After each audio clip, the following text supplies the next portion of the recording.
Hello everyone, good morning. एक बार फिर से आप सभी का क्रेजी जीके ट्रिक के डेली करंट अफेयर की सीरीज में स्वागत है। शुरू करेंगे आज के सेशन को, आज के हमारे डेली करंट अफेयर को। और यहां पर हम डिस्कस करेंगे 13 अक्टूबर के सभी इंपॉर्टेंट करंट अफेयर को। एक एक फैक्ट, एक एक क्वेश्चन आराम से नोट कीजिए। पीडीएफ क्रेजी जीके ट्रिक के एप्लीकेशन से ले लीजिएगा और साथ ही साथ मॉक टेस्ट भी आप डेली करंट अफेयर के क्रेजी जीके ट्रिक एप्लीकेशन पर जाकर लगा सकते हैं। तो एंड तक सेशन को देखिए, लाइक और शेयर करके जाइएगा। शुरू करते हैं 13 अक्टूबर का सेशन और आज का सबसे पहला इंपॉर्टेंट करंट अफेयर देखिए। 2026 से 2029 की अवधि तक badminton world federation athlete commission का सदस्य किस भारतीय खिलाड़ी को बनाया गया है? तो badminton world federation athlete commission का मेंबर बनाया गया है इंडिया की पीवी सिंधु को। देखिए, पहले ये समझिए कि BWF एथलीट्स कमीशन करता क्या है। ये एक ब्रिज की तरह काम करता है बैडमिंटन वर्ल्ड फेडरेशन और जितने भी एथलीट्स होते हैं उनके बीच में। एथलीट की कोई भी समस्या है, उनकी कोई भी प्रॉब्लम है, कोई भी एडवाइस है, तो उनको athletes commission badminton world federation तक पहुंचाने का काम करता है। इसके अलावा पॉलिसीज मेकिंग में भी ये बैडमिंटन वर्ल्ड फेडरेशन की मदद करता है। तो काफी सारा मतलब समझाइश या एडवाइस भी ये मेन ऑर्गेनाइजेशन को देता है। तो इसकी एथलीट्स कमीशन की मेंबर बनी है एक भारतीय बैडमिंटन खिलाड़ी। ये है कौन? पीवी सिंधु। वैसे ऐसा नहीं है कि पीवी सिंधु पहली बार इसकी सदस्य बनी है।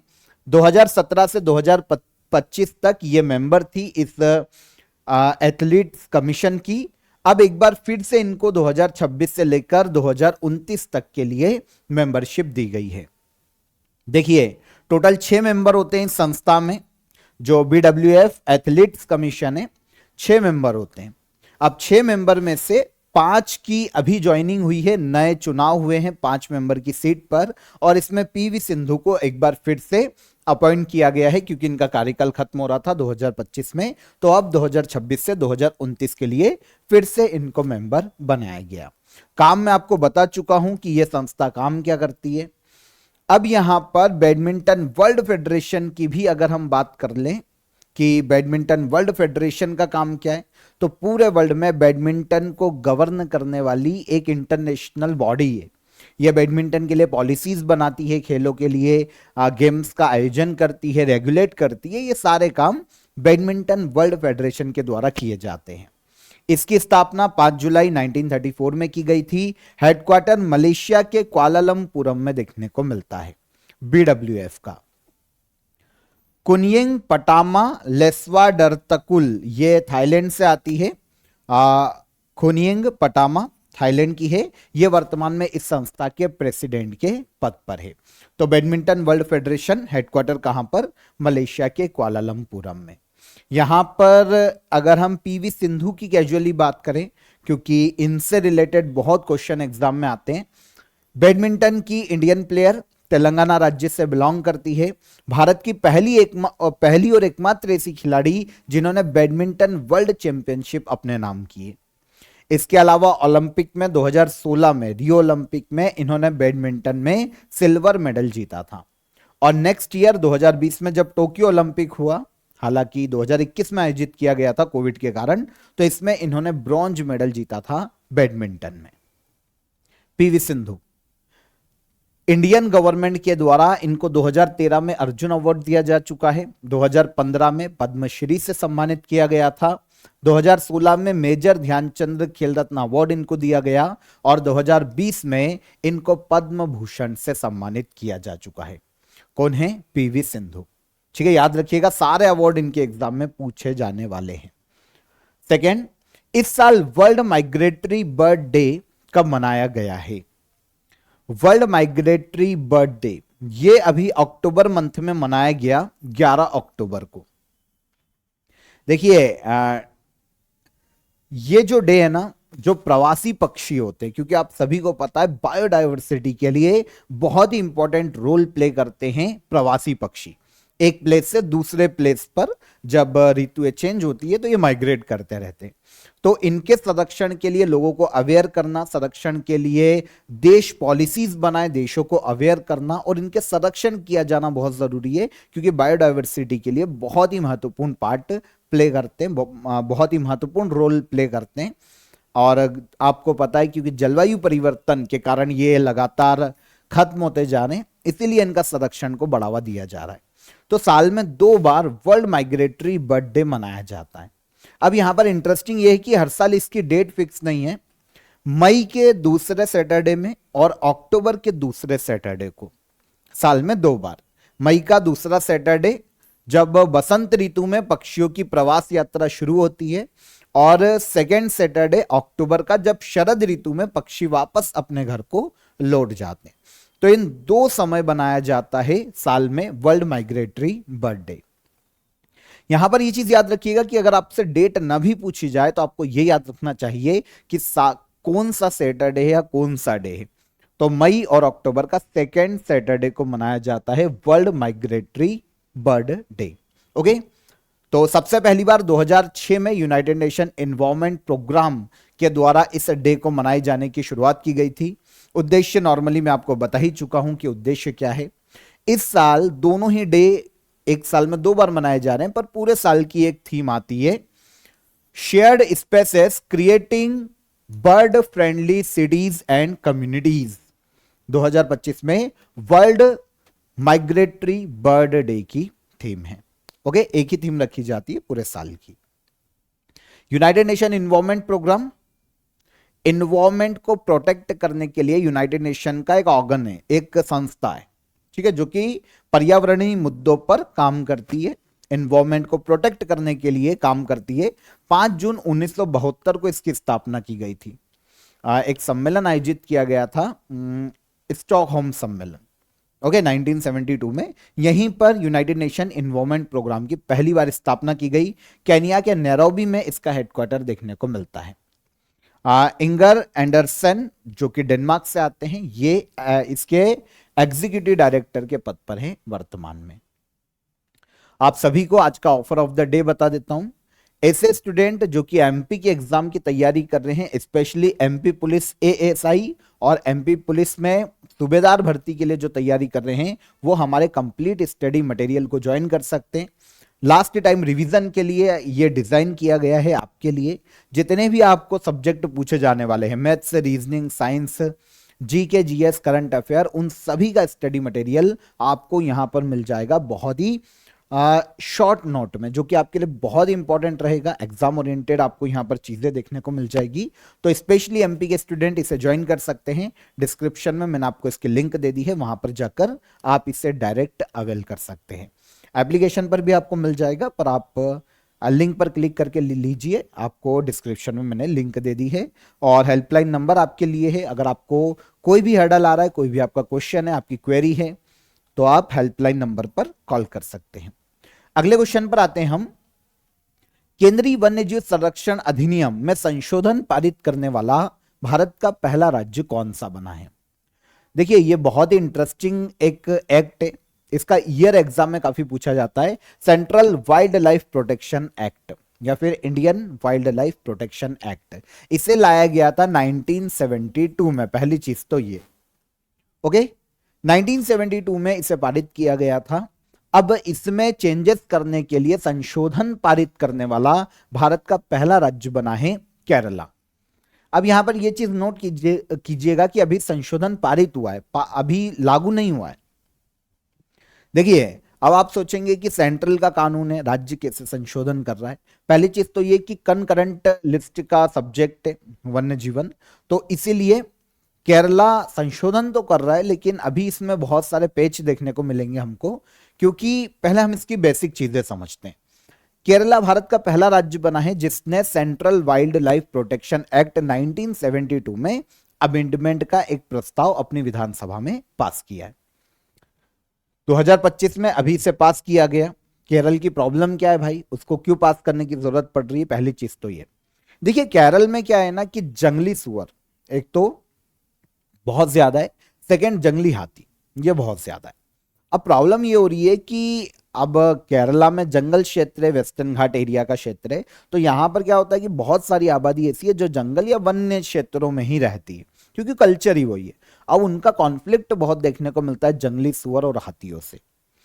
अब यार लगातार परेशान है, जंगली सुअर बहुत ज्यादा बढ़ जाते हैं ना, तो फसलें खराब कर देते हैं, नॉर्मल जो लाइफ रूटीन होता है वो प्रभावित करते हैं, और फिर बहुत सारी दिक्कतें, लोग मर भी जाते हैं क्योंकि बहुत पावरफुल होते हैं जंगली सुअर। तो केरला ने क्या किया है कि भाई ऐसे जानवरों को, एक टर्म है, अगर हम इस एक्ट को देखें 1972 का, तो इसमें एक टर्म होती है कि आप किसी जानवर को दरिंदा घोषित करवा दो ताकि उसको मारा जा सके, उससे मुक्त किया जा सके क्षेत्र को। उसके लिए बहुत सारे तरीके उसने होते हैं, मार दिया जाए बेहोश करके, फिर उनको पकड़ के चिड़ियाघर या जू या फिर इधर है ना डिटेंशन में डाल दिया जाए, या फिर उनकी आबादी को कंट्रोल करने के लिए कोई काम किया जाए, इंजेक्शन वगैरह जो भी है। तो इस तरीके से भी काम किया जा सकता है, ये प्रावधान है, लेकिन ये प्रावधान थोड़ा सा मुश्किल है, मैं आपको बताऊंगा आगे। अब क्या केरला ने क्या किया है कि अमेंडमेंट किया है ताकि राज्य में ह्यूमन और एनिमल कॉन्फ्लिक्ट को कम किया जा सके। ओके, क्योंकि केरला की जो कम्युनिटीज है ना फॉरेस्ट और उसके आसपास के एरिया में रहती है, हाथी और जंगली सुअरों से आमना सामना हो जाता है, खेतों को बर्बाद कर देते हैं, जानवरों के कारण खेत खराब हो रहे हैं, बड़ी प्रॉब्लम है। अब केरला चाहता है कि भैया जो एक्ट है वाइल्ड लाइफ प्रोटेक्शन एक्ट, उसकी शेड्यूल 2 और शेड्यूल 3 में आने वाले जो जानवर है, वो जिन जानवरों की हमने केरला में बात करी ना, वो या तो शेड्यूल 2 में आ रहे हैं या शेड्यूल 3 में आते हैं एक्ट के 1972 के। अब केरला चाहता है कि उन्हें वर्मिन घोषित किया जा सके, मतलब दरिंदा घोषित किया जा सके ताकि उनको मारा जा सके।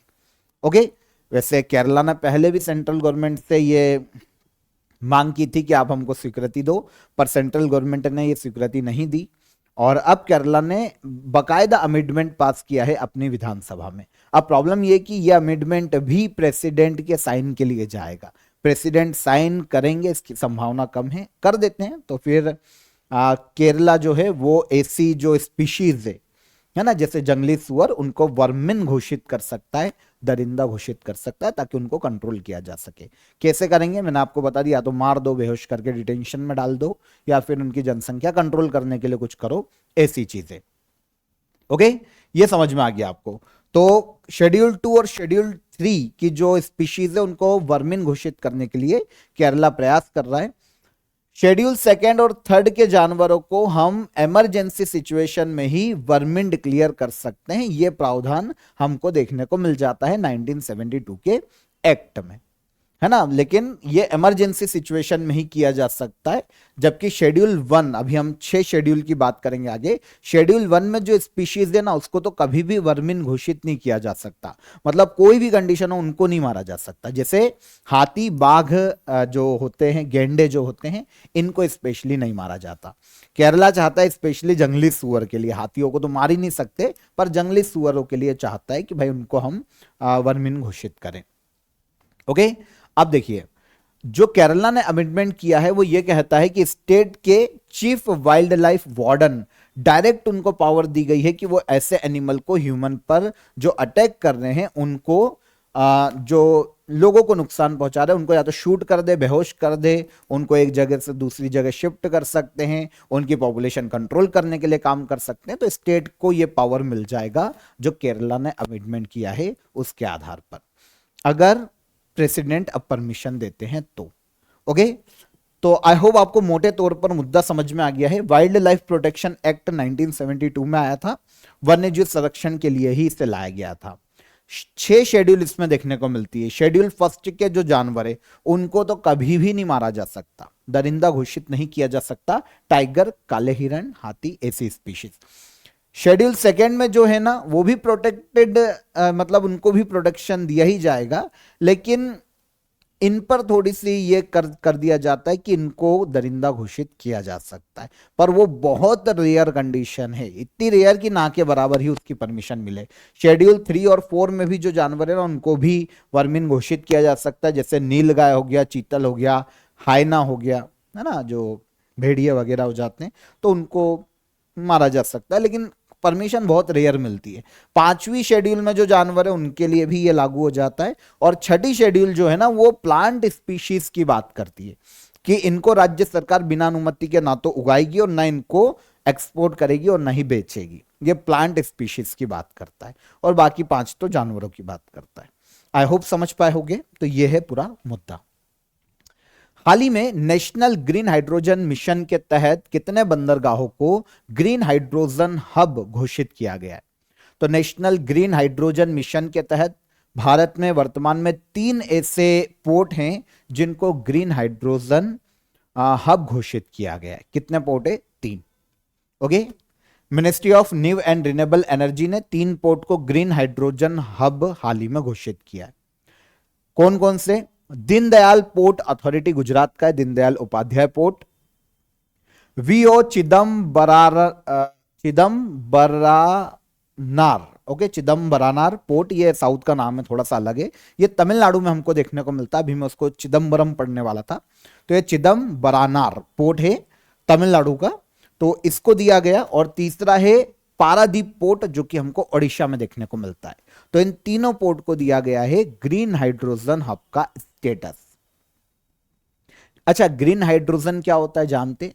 जब हाइड्रोजन के निर्माण में रिन्यूएबल एनर्जी का यूज किया जाता है, सोलर एनर्जी, विंड एनर्जी, इस तरीके की एनर्जी का यूज किया जाता है और इससे जब हाइड्रोजन बनाई जाती है तो ये ग्रीन हाइड्रोजन कहलाती है। ओके। अब ग्रीन हाइड्रोजन हब क्या है? ऐसे एरिया या रीजन जहां पर ग्रीन हाइड्रोजन और उसके प्रोडक्ट्स का लार्ज स्केल पर प्रोडक्शन किया जाता है, वहीं पर स्टोरेज किया जाता है, ट्रांसपोर्टेशन वहीं से किया जाता है और सारी फैसिलिटी एक ही जगह पर मिल जाती है। तो ये हो गया green hydrogen hub. Okay. Bharat का लक्ष्य है कि हम ग्रीन हाइड्रोजन के सेक्टर में ग्लोबल लीडर बन पाए और इसके लिए ग्रीन हाइड्रोजन मिशन हमने शुरू किया था और ग्रीन हाइड्रोजन हब भी इसी के तहत बनाए जा रहे हैं। अगर हम ग्रीन हाइड्रोजन मिशन की बात करें, एक नेशनल लेवल का मिशन है इंडिया में ग्रीन हाइड्रोजन के यूज, प्रोडक्शन और एक्सपोर्ट को बढ़ावा देने के लिए। इसे इंडियन गवर्नमेंट ने लॉन्च किया था सबसे पहली बार 2022 में पहले फेज के साथ। 2021 में अनाउंस हो चुका था, पर 2022 से 2026 पहला फेज और 2026 से 2030 इसका दूसरा फेज शुरू किया जाएगा और इसके लिए बजट रखा गया है 19,744 करोड़ रुपए का। कुछ लक्ष्य डिसाइड किए गए हैं 2030 तक इंडियन गवर्नमेंट के द्वारा, जैसे ग्रीन हाइड्रोजन के प्रोडक्शन को 2030 तक कम से कम इंडिया में 5 मिलियन मीट्रिक टन तक पहुंचाना है। भारत में 125 गीगावाट कैपेसिटी की रिन्यूएबल एनर्जी को इंडिया में बनाना, ग्रीन हाइड्रोजन के सेक्टर में 8 लाख करोड़ का इन्वेस्टमेंट आकर्षित करना, भारत में ग्रीन हाइड्रोजन सेक्टर के विकास से 6 लाख जॉब्स क्रिएट करना और 1 लाख करोड़ तक फॉसिल फ्यूल इंपोर्ट को कम करना 2030 तक। यह लक्ष्य है नेशनल ग्रीन हाइड्रोजन मिशन का और इसी के तहत देश में 3 पोर्ट को वर्तमान में ग्रीन हाइड्रोजन हब का स्टेटस दिया गया है। चर्चित सुबनसिरी अपर हाइड्रो इलेक्ट्रिक प्रोजेक्ट किस राज्य में स्थित है? सुबनसिरी अपर हाइड्रो इलेक्ट्रिक प्रोजेक्ट यह बनाया जा रहा है भारत के अरुणाचल प्रदेश राज्य में। यह प्रस्तावित है, इसका जो काम है ना वो 2027 तक शुरू होगा। अभी तो ये केवल प्रस्तावित है और अभी से ही सुर्खियों में। क्यों? क्योंकि अरुणाचल प्रदेश राज्य में इसे बनाया जा रहा है सुबनसिरी अपर हाइड्रो इलेक्ट्रिक प्रोजेक्ट को। दापोरिजो नाम का एक क्षेत्र है अरुणाचल प्रदेश में, वहां पर। ठीक है।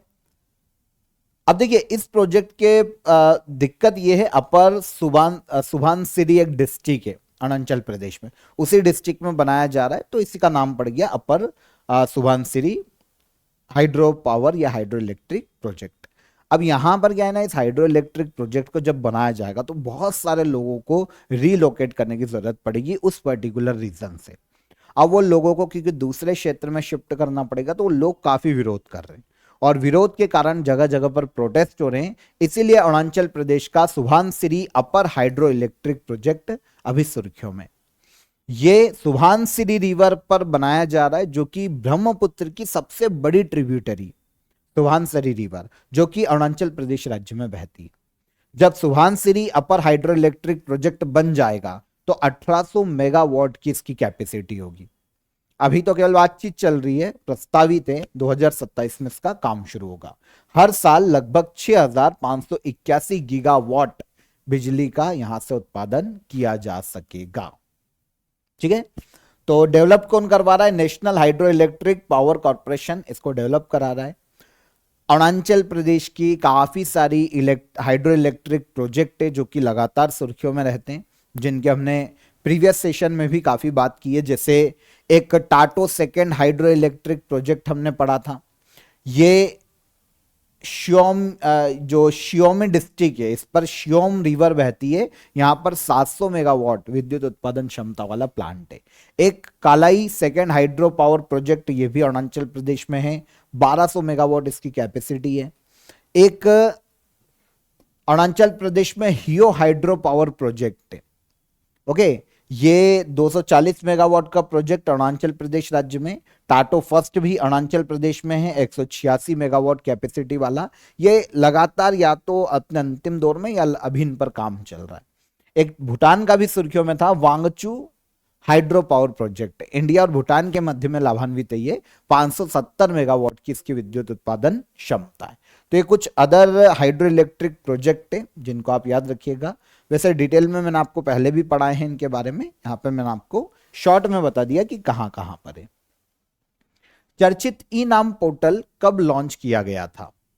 ई नाम पोर्टल को लॉन्च किया गया था इंडिया में 14 अप्रैल 2016 को। ई नाम पोर्टल, ठीक है, 14 अप्रैल 2016 को लॉन्च किया गया था। एक्चुअल में अगर हम इस पोर्टल की बात करते हैं कि किससे संबंधित है, तो इंडिया में जो एग्रीकल्चरल प्रोडक्ट है उन्हें सेल करने के लिए, एग्रीकल्चर प्रोडक्ट के लिए, एग्रीकल्चर सेक्टर के लिए एक ऑनलाइन ट्रेडिंग प्लेटफॉर्म है ई नाम एग्रीकल्चर पोर्टल, ठीक है, एक online trading platform agriculture sector के लिए। अभी ये सुर्खियों में इसलिए है क्योंकि इस प्लेटफॉर्म पर नो एग्रीकल्चरल आइटम्स को जोड़ा गया है, जैसे ग्रीन टी, ऐसी नो एग्रीकल्चर प्रोडक्ट को अभी जोड़ा गया है, और इनको मिलाकर इस ऑनलाइन ट्रेडिंग प्लेटफॉर्म पर 247 आइटम हो गए हैं एग्रीकल्चर के, okay. Ministry of agriculture and farmer welfare ने 14 अप्रैल 2016 को इसे लॉन्च किया था। आप इसे डिजिटल मंडी समझिए, मतलब यहां पर जो सेलर है, एग्रीकल्चरल जो किसान वगैरह सेलर, और जो बायर है, वो दोनों इसी प्लेटफॉर्म पर आपको देखने को मिलेंगे। इससे होता ये कि जो सेलर है ना, उनको अच्छी प्राइस मिल जाती है, बायर जो है उनको अच्छी किस्म का एग्रीकल्चरल आइटम मिल जाता है, और जो मीडिएटर होते हैं, दलाल वगैरह, उनकी यहाँ पे जो प्रॉब्लम नॉर्मल फिजिकल मंडी में रहती है वो खत्म हो जाती है। तो एक ऑनलाइन ट्रेडिंग प्लेटफॉर्म है, अभी ये सुर्खियों में है क्योंकि नो नई एग्रीकल्चरल आइटम्स को इसमें जोड़ा गया है। ये 14 अप्रैल 2016 को पहली बार लॉन्च किया गया था। फायदे काफी सारे हैं, जैसे सिंगल ऑनलाइन प्लेटफॉर्म, पूरे भारत में कोई भी यहां पर आकर अपनी चीजें बेच सकता है, एग्रीकल्चरल प्रोडक्ट को बेच सकता है। बायर और सेलर ये आपस में कनेक्टेड है डिजिटल नेटवर्क के माध्यम से। प्राइस ट्रांसपेरेंसी, सबके प्राइस, कौन बायर सेलर कितने में बेच रहा है, कितने में खरीद रहा है, यहाँ पे ट्रांसपेरेंसी रहती है। तो कोई भी जो बायर है ना, वो अपना सही भाव पे खरीद सकता है, उसको भी रिलैक्सेशन, और किसान भी देख सकता है कि किस मंडी में कौन सा भाव चल रहा है, तो उसको बेचने के लिए भी फायदा होता है। बेटर कंपटीशन है ना, कंपटीशन अच्छा रहता है तो फेयर प्राइस, बेटर प्राइस किसी भी फसल का मिल पाता है। ऑनलाइन पेमेंट सिस्टम भी है, तो यहां से क्या होता है, ट्रांसपेरेंसी और तेज हो जाती है, बीच के दलाल यहां पर खत्म हो जाते हैं इसके माध्यम से। 4 नई पौधों की प्रजातियां कहां पर खोजी गई हैं? हाल ही में 4 नई पौधों की स्पीशीज को खोजा गया है, और इनको खोजा गया है वेस्टर्न घाट एरिया में। वेस्टर्न घाट जानते हैं ना आप, जब दक्षिण भारत का जब आप मैप देखेंगे प्रायद्वीपीय भारत का, तो आपको यहां पर जो घाट एरिया देखने को मिलेगा, ये वेस्टर्न घाट एरिया है, जो कि महाराष्ट्र से लेकर दक्षिण में केरल तमिलनाडु तक जाता है। तो हाल ही में कर्नाटका में स्थित जो धारवाड़ क्षेत्र है कर्नाटका में, वहां के कर्नाटक साइंस कॉलेज की एक टीम थी साइंटिस्टों की, उन्होंने प्लांट की 4 नई स्पीशीज को डिस्कवर किया है वेस्टर्न घाट एरिया में। यहां पर प्लांट की स्पीशीज मैंने आपको मेंशन कर दी है, पर ये इतनी इंपॉर्टेंट नहीं है, ना तो याद होगी और ना याद करने की जरूरत है। बस वेस्टर्न घाट बहुत इंपॉर्टेंट हो जाता है क्योंकि यहां से क्वेश्चन पूछा जाता है, ठीक है। तो वेस्टर्न घाट की हम यहां पर क्लियर बात कर लेते हैं। भारत का जो वेस्टर्न घाट एरिया है वो एक माउंटेन रेंज है, देखिए पूर्वी घाट में क्या होता है कि जो माउंटेन रेंज है ना वो एक साथ श्रृंखलाबद्ध देखने को नहीं मिलती, ब्रेक होती हुई दिखाई देती है। लेकिन वेस्टर्न घाट में जो माउंटेन रेंज है वो एक जैसी देखने को मिलती है, एक जैसी श्रृंखला में देखने को मिलती है। इसे सह्याद्री पर्वतमाला भी कहा जाता है, वेस्टर्न घाट पर्वतीय क्षेत्र को। 2012 में वेस्टर्न घाट को यूनेस्को वर्ल्ड हेरिटेज साइट में शामिल किया जा चुका है। ओके, लगभग 1600 किलोमीटर लंबी ये देखने को मिलती है, 100 किलोमीटर की चौड़ाई में इसका विस्तार देखने को मिलता है। भारत में गुजरात से लेकर महाराष्ट्र होते हुए गोवा, कर्नाटका, केरला और तमिलनाडु तक इसका विकास देखने को मिलता है। अन्नामुडी इसकी सर्वोच्च चोटी, हाईएस्ट पीक है वेस्टर्न घाट एरिया की। ठीक है, विश्व स्वास्थ्य शिखर सम्मेलन 2025 का आयोजन कहां किया जा रहा है? वर्ल्ड हेल्थ समिट 2025, इसका आयोजन किया जा रहा है जर्मनी के बर्लिन में। कहां पर? जर्मनी के बर्लिन में। और उद्देश्य आपको नाम से समझ में आ जाएगा, वर्ल्ड हेल्थ समिट का। हेल्थ के मुद्दे पर यहां पर बातचीत की जाती है। हेल्थ सेक्टर को आगे कैसे बढ़ाया जाए, हेल्थ सेक्टर को कैसे इंप्रूव किया जा सके, हेल्थ सेक्टर के विकास में क्या क्या हर्डल्स है, इन पर बातचीत करने के लिए WHO और एक फाउंडेशन है WHS, ये भी हेल्थ के सेक्टर में काम करता है। इन दोनों के द्वारा संयुक्त रूप से आयोजित किया जा रहा है वर्ल्ड हेल्थ समिट को जर्मनी के बर्लिन में। 12 तारीख को ये कल शुरू हुआ था और 14 अक्टूबर मतलब कल तक ये आयोजित किया जाएगा। वैसे तो समिट का उद्देश्य आपको समझ में आ गया, आयोजन का प्लेस जर्मनी का बर्लिन है। थीम कॉन्फ्रेंस की नहीं पूछी जाती है, फिर भी एक बार देख लेते हैं। Talking responsibility for health in a फ्रेगमेंटिंग world, ये थीम रखी गई है 2025 में वर्ल्ड हेल्थ समिट की। आयोजन जर्मनी के बर्लिन में किया गया। ठीक है, वर्ल्ड हेल्थ समिट एक इंटरनेशनल समिट है, हर साल नॉर्मली आयोजित की जाती है। हेल्थ के मुद्दों पर WHO की जो मेंबर कंट्रीज है उनके सदस्य, जो हेल्थ ऑर्गेनाइजेशन है उनके डेलीगेट्स यहां पर आते हैं और हेल्थ के मुद्दों पर चर्चा करते हैं, हेल्थ के इश्यूज पर चर्चा करते हैं, हेल्थ सेक्टर को कैसे बढ़ावा दिया जा सकता है इस मुद्दे पर चर्चा करते हैं। 2009 में वर्ल्ड हेल्थ समिट की शुरुआत की गई थी जर्मनी के बर्लिन में। अभी 2025 में इसका आयोजन किया जा रहा है। केंद्रीय स्वास्थ्य मंत्रालय के द्वारा भारत का पहला मानसिक स्वास्थ्य राजदूत किसे नियुक्त किया गया? भारत की एक मिनिस्ट्री है, यूनियन हेल्थ मिनिस्ट्री। इसने भारत में अपना मेंटल हेल्थ एम्बेसडर अपॉइंट किया है दीपिका पादुकोण को, फिल्म अभिनेत्री दीपिका पादुकोण। ठीक है, क्योंकि आपको सबको पता है कि दीपिका पादुकोण कभी मेंटल स्ट्रेस से होकर गुजरी है, कभी डिप्रेशन से होकर गुजरी है, तो इसीलिए मेंटल हेल्थ एम्बेसडर इनको बनाया गया ताकि ये जो यूथ है इंडिया का उनके बीच में ये चीज बता सके कि मेंटल हेल्थ या को कैसे इंप्रूव किया जा सकता है, कैसे डिप्रेशन को बीट किया जा सकता है, कैसे हराया जा सकता है, इन सब के बारे में ये भारत में यूथ को अब अवेयर करती हुई दिखाई देगी। तो हेल्थ मिनिस्ट्री ने दीपिका पादुकोण को, फिल्म अभिनेत्री को, मेंटल हेल्थ एम्बेसडर हाल ही में अपॉइंट किया है। तो क्योंकि देखिए मिनिस्ट्री ने अपॉइंट किया है ऑफिशियली, तो हमको इनको याद रखना पड़ेगा, ये है दीपिका पादुकोण। लास्ट क्वेश्चन, हाल ही में क्वालिफाइड फ्लाइंग इंस्ट्रक्टर बेज प्राप्त करने वाली भारत की पहली महिला फाइटर पायलट कौन बनी है? क्या प्राप्त किया है? क्वालिफाइड फ्लाइंग इंस्ट्रक्टर मतलब जो सिखाता है, जो हमारे फ्लाइट है वो चलाना है ना। क्लासिफाइड फ्लाइंग इंस्ट्रक्टर का बेच प्राप्त करने वाली पहली महिला फाइटर पायलट बनी है इंडिया की शिवांगी सिंह। ये एक प्रकार का लाइसेंस ही आप समझो कि आप किसी को फ्लाइट चलाना, उड़ाना सिखा रहे हैं, तो इसके लिए जो लाइसेंस लगता है वो एक प्रकार का लाइसेंस आप इसको समझो। एक पदक के रूप में दिया जाता है, नॉर्मली एक लाइसेंस के रूप में दिया जाता है, पदक भी बोला जाता है, इसको बेच भी बोला जाता है। ठीक है, तो Shivangi Singh qualified flying instructor बेच पाने वाली भारत की पहली विमेन फाइटर पायलट बनी है। देखिए तमिलनाडु में एक फ्लाइंग इंस्ट्रक्टर स्कूल है, वहां पर इन्होंने 6 महीने टफ कोर्स को कंप्लीट किया। बहुत टफ कोर्स होता है, बहुत ही ज्यादा टफ, मतलब इजीली इसका आप समझिए यहां से लाइसेंस मिल ही नहीं पाता है। जो फ्लाइंग इंस्ट्रक्टर का लाइसेंस होता है ना, क्वालिफाइड फ्लाइंग इंस्ट्रक्टर का, वो इतना कठिन होता है कि मिल ही नहीं पाता है। तो पहली ऐसी भारतीय महिला या फिर विमेन फाइटर पायलट बनी है, यह है शिवांगी सिंह। ओके, अब ये पायलट्स को ट्रेन कर सकेगी यान उड़ाने के लिए, जो एयरक्राफ्ट है वो उड़ाने के लिए। तो एक तरीके का ये अचीवमेंट है क्वालिफाइड फ्लाइंग इंस्ट्रक्टर का। फ्लाइंग इंस्ट्रक्टर के कोर्स को कंप्लीट करने वाले पायलट को ये दिया जाता है। इसे मिलने के बाद कोई भी पायलट नए पायलट्स को ट्रेन कर सकता है फ्लाइट को उड़ाने के लिए। तो ये मिला है शिवांगी सिंह को। शिवांगी सिंह उत्तर प्रदेश के वाराणसी की रहने वाली है, यहां से आती है और इंडियन एयरफोर्स की एक ऑफिसर है। इनकी पहले भी एक उपलब्धि रही है। इनकी उपलब्धि यह है कि इंडिया में राफेल एयरक्राफ्ट को उड़ाने वाली पहली फीमेल पायलट, राफेल उड़ाया था इन्होंने पहली बार, पहली इंडिया की फीमेल पायलट है ये शिवांगी सिंह। और अब क्वालिफाइड फ्लाइंग इंस्ट्रक्टर का बैच प्राप्त करने वाली पहली विमेन फाइटर पायलट। कौन? शिवांगी सिंह। ठीक है, 13 अक्टूबर के सभी करंट अफेयर यहां पर हमने डिटेल में डिस्कस किए। एक एक फैक्ट, एक एक क्वेश्चन को समझा, डिटेल में डिस्कस किया। अब लास्ट डे के करंट अफेयर को हम एक बार यहां पर रिवाइज कर लेते हैं। देखें, 2025 का नोबेल शांति पुरस्कार किसे दिया गया है?